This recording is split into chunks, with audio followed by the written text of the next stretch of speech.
Good evening and welcome to the daily Rambam Shiur, 3 chapters per day. Today we will be covering 4 subjects, all of them related to Inyonei Noshim, about different types of relationship, or restricted, or sometimes acceptable and sometimes mandatory type of relationship. And I will start with a famous story that everybody who have learned the sugya in the Talmud, the part in the Talmud that deals with the preparation that the Jews were taking before the giving of the Torah.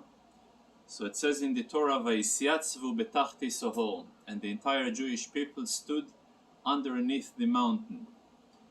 And our sages are interpreting that God Almighty took the mountain upon them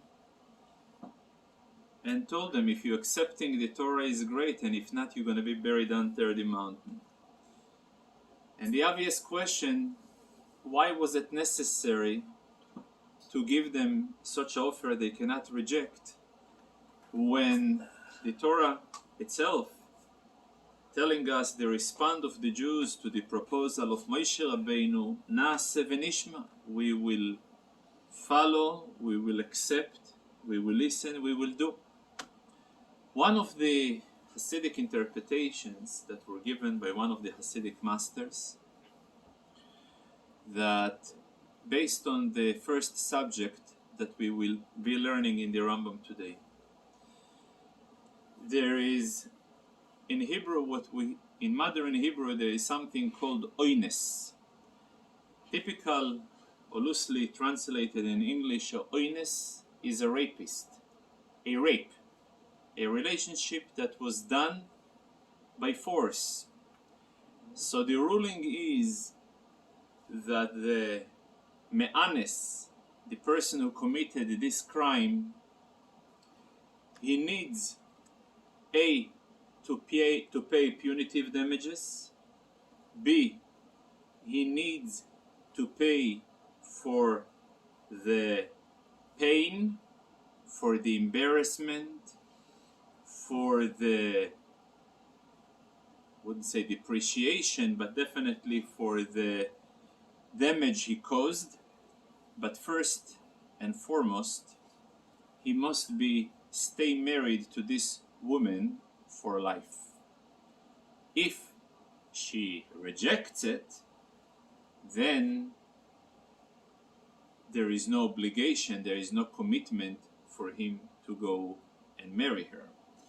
So God Almighty wanted to create an additional relationship which will tie the bond between us, the Jewish people, and God Almighty on a permanent basis.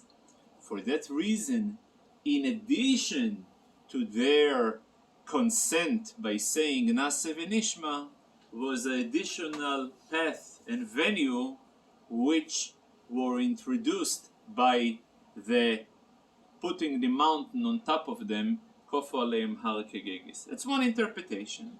That's very rich interpretation. So, but today we will dwell on the general rulings of both.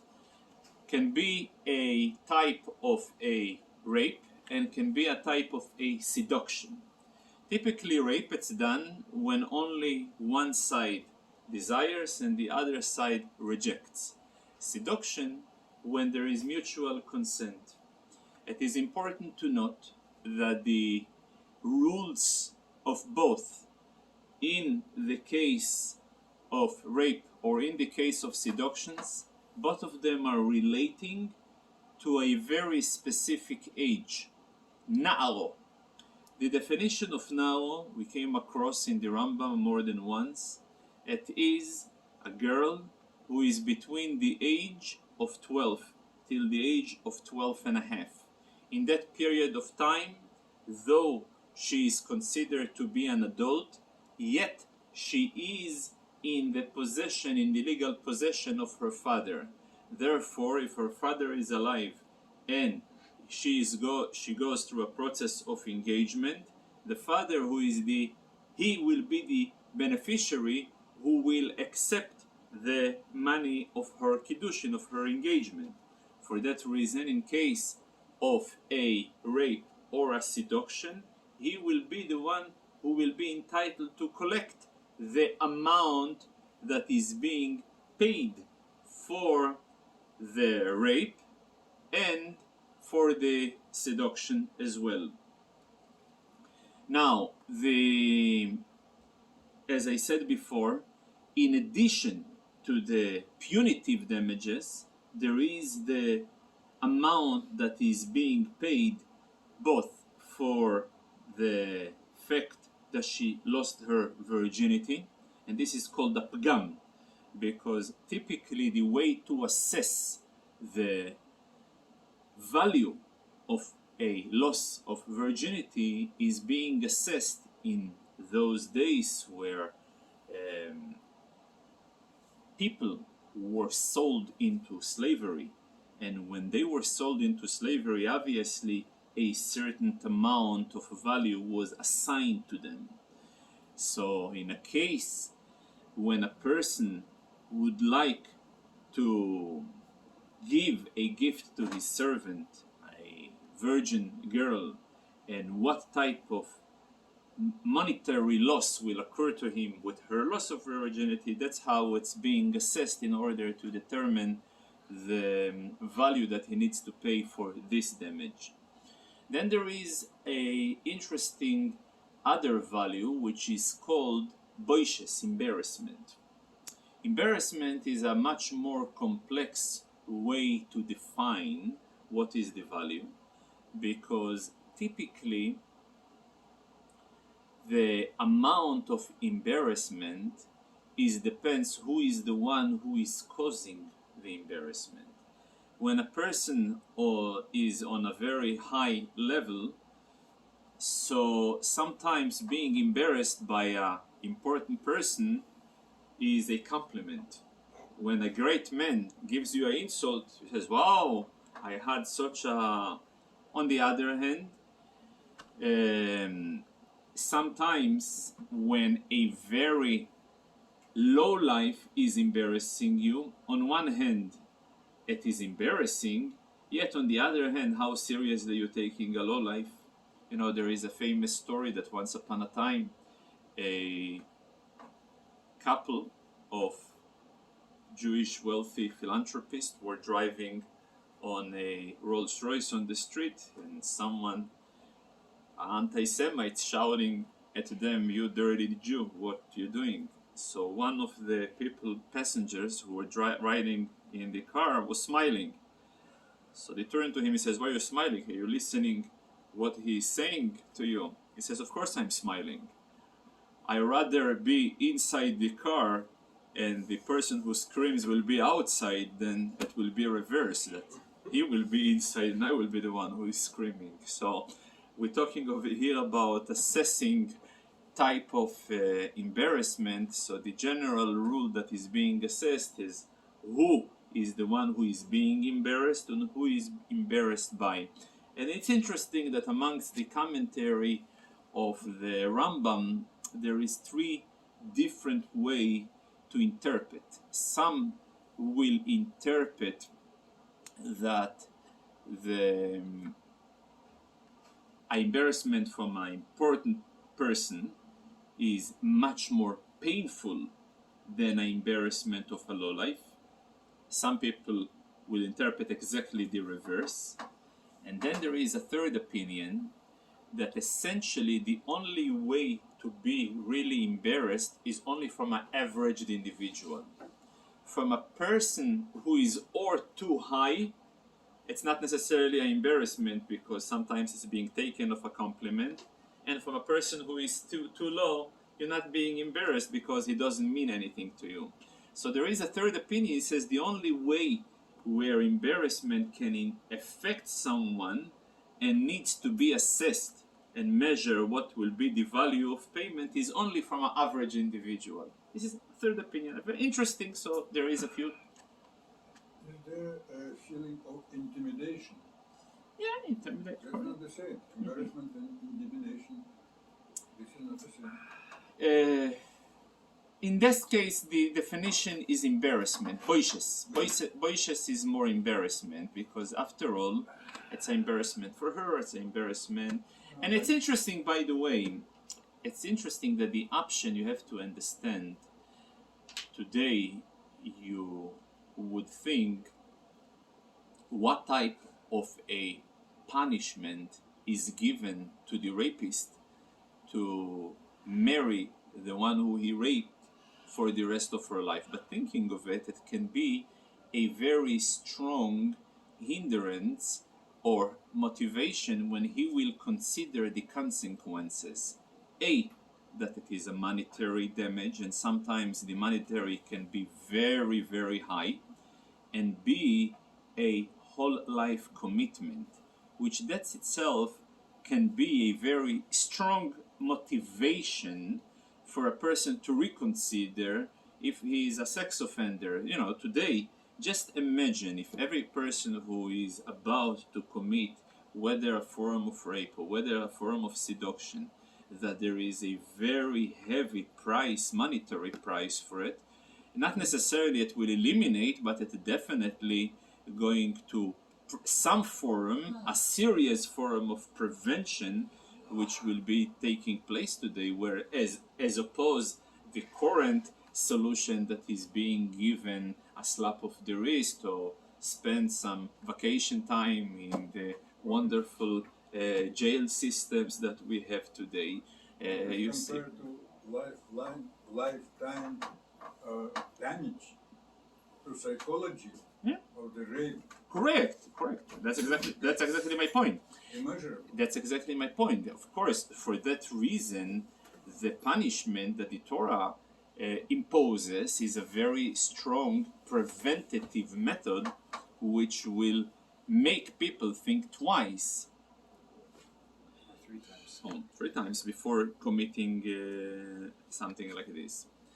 Now, as we said before, though in a normal case a person must to tie his life with his victim forever, however, if that particular marriage is associated with violation of another crime, let's say, for example, there is relation and there is an element of incest, or the person happens to be a high priest where he is forbidden to marry someone who is not virgin, although in this case he was the one who caused this situation.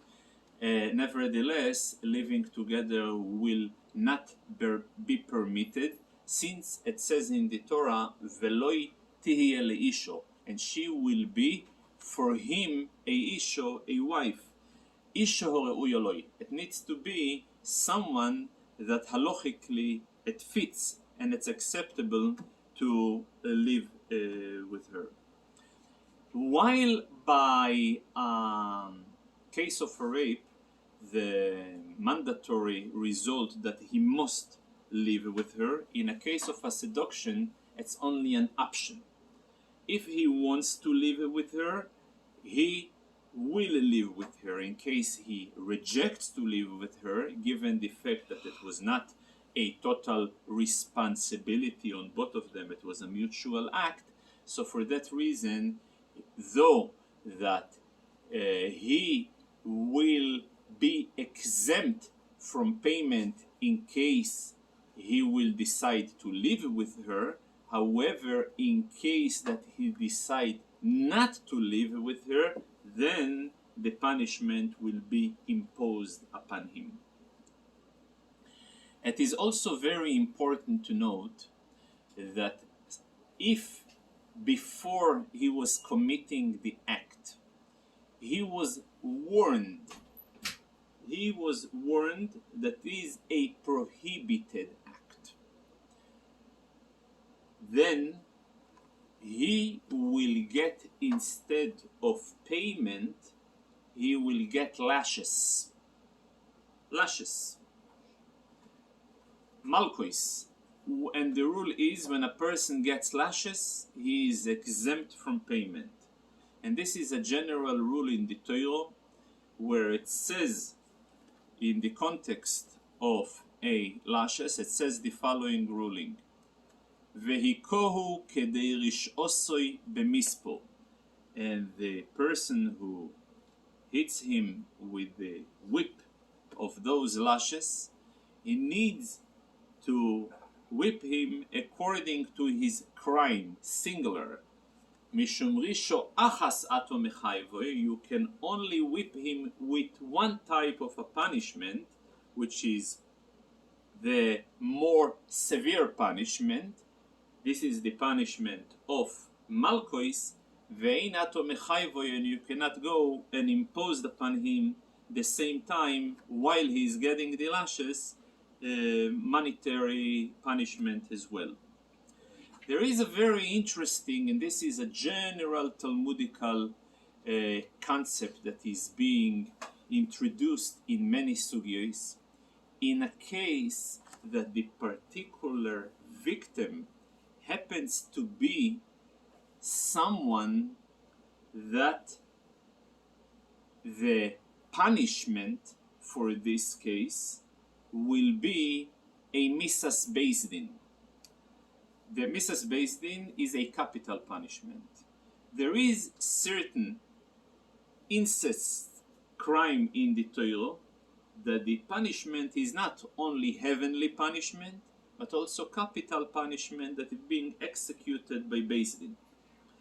And the ruling is, any time when a person commits a crime, which the crime involves a lighter punishment and a severe punishment. So under any circumstances, the person will be exempt from the lighter punishment, though the severe punishment not necessarily will be exercised. I will give you the original source in the Torah, in Parshas Mishpatim.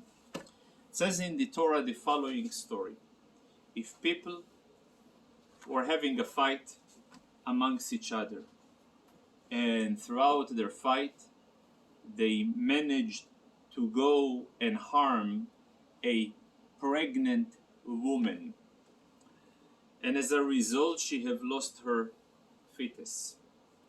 So if there is no tragedy, and tragedy is being interpreted no loss of life of the woman, so only payment should be assessed upon the person who caused the harm.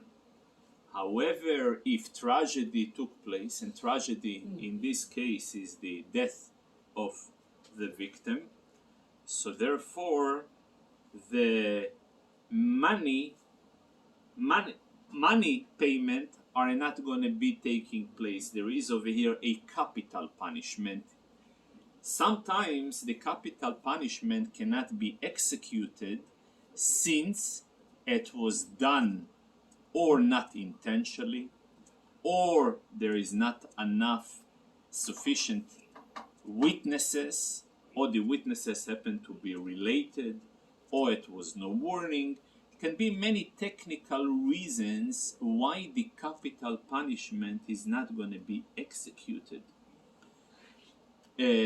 But nevertheless, since it is in principle a capital punishment, so under no circumstances the lower punishment will be imposed. So in this case the lower punishment is monetary punishment, so the monetary punishment is not going to be imposed.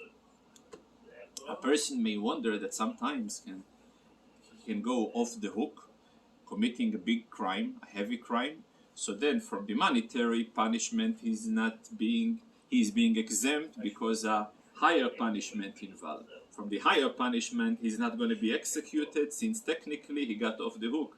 So seemingly a person who makes a bigger sin gets sometimes the lowest or no punishment whatsoever. So I have some interesting news for you, and this is based, although we haven't reached yet, but I'm going to give you the nutshell. When we're going to get to this halachas, I will elaborate much more. In the Torah,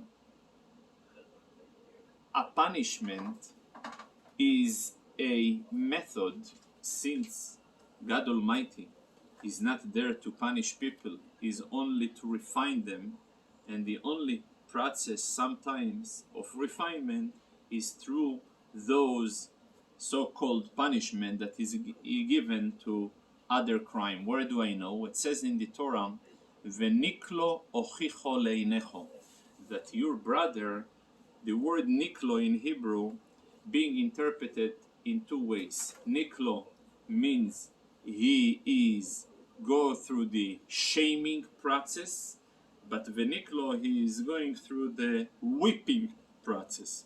Although you can see the connection. Typically, when your brother is being whipped and being embarrassed, then ochicho, kivon sheniklo, at the moment he went through the cleansing process, ochicho, he is back your brother, he is back in the original level where he was before.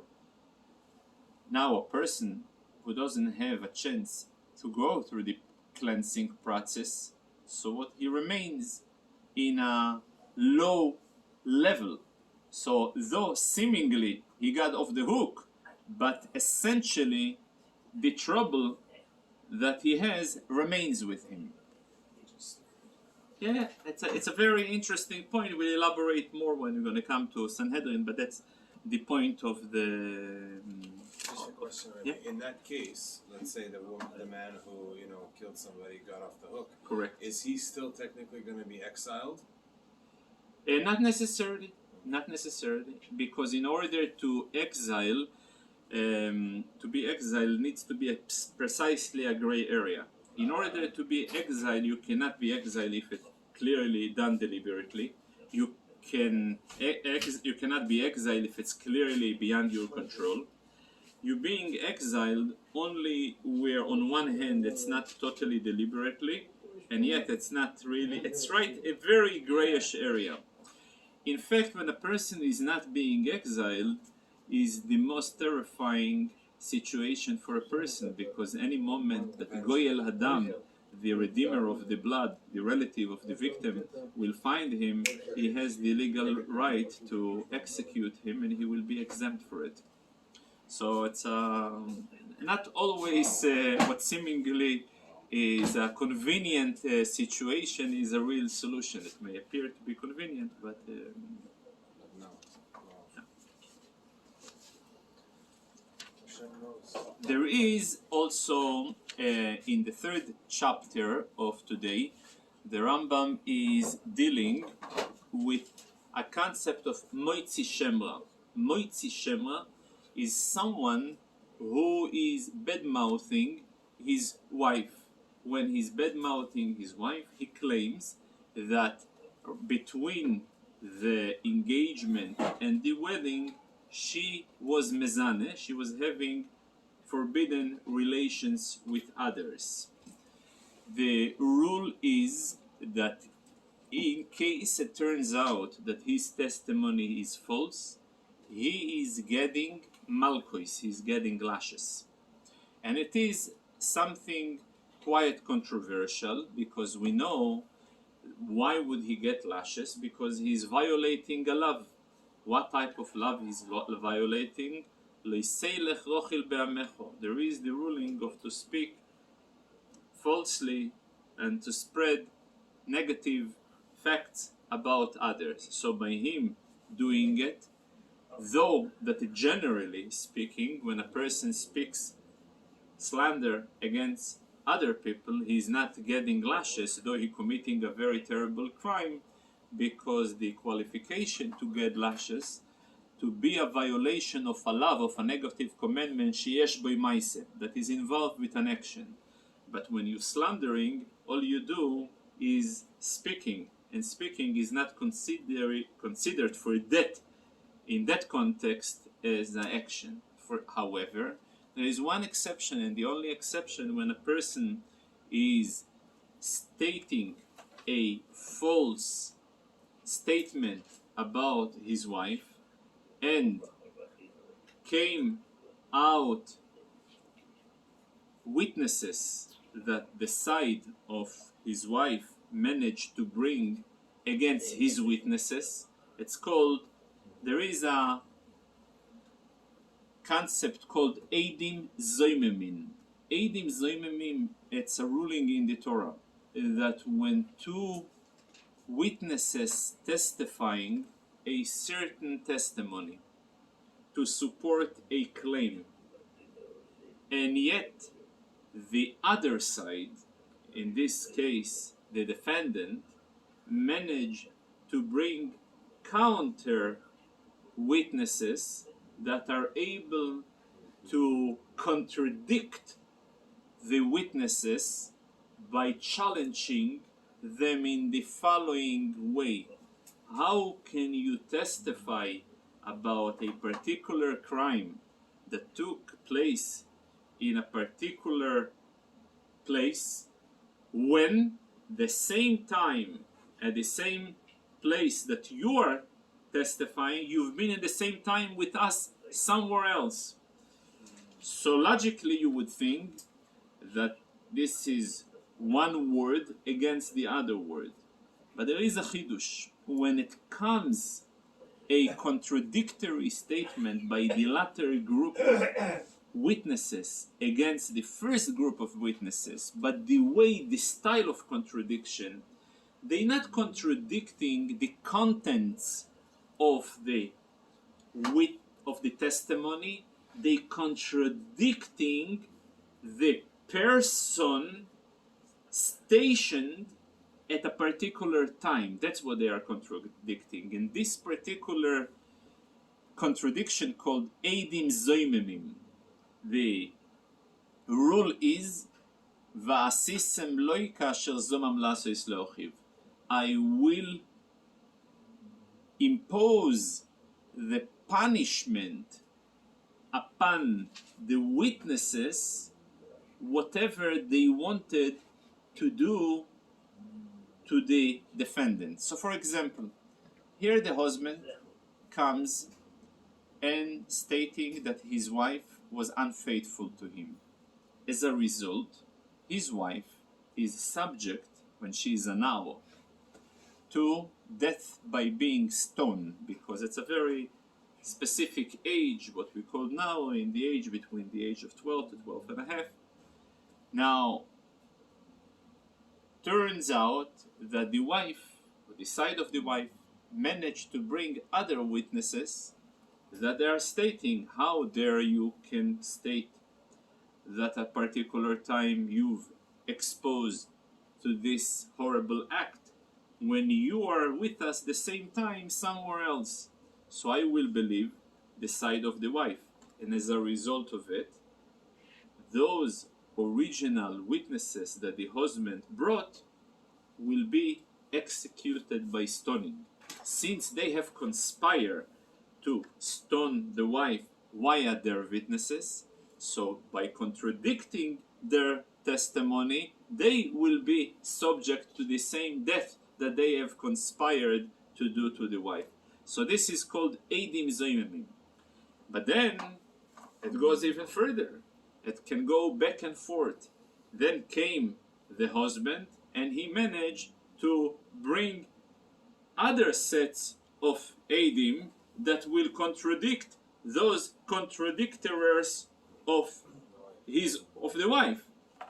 So then I will save the original Eidim of the husband and will kill the Eidim of the wife. And then back, and it can go back and forth. The Torah teaches us the ruling of Eidim Zoimemim, the concept of Eidim Zoimemim, the chidush. It's a very special chidush that by Eidim Zoimemim I will believe the latter group, and I will view them as the truth sayer rather than the first group. It's a very interesting concept, and there is almost an entire tractate in the Talmud, Seches Makos, that deals mostly with all the intricacies of it. But it's interesting that the original source of Eidim Zoimimim and Zoimim and so on is being introduced in our concept. Yeah, thank you so much. I wanted to cover Soito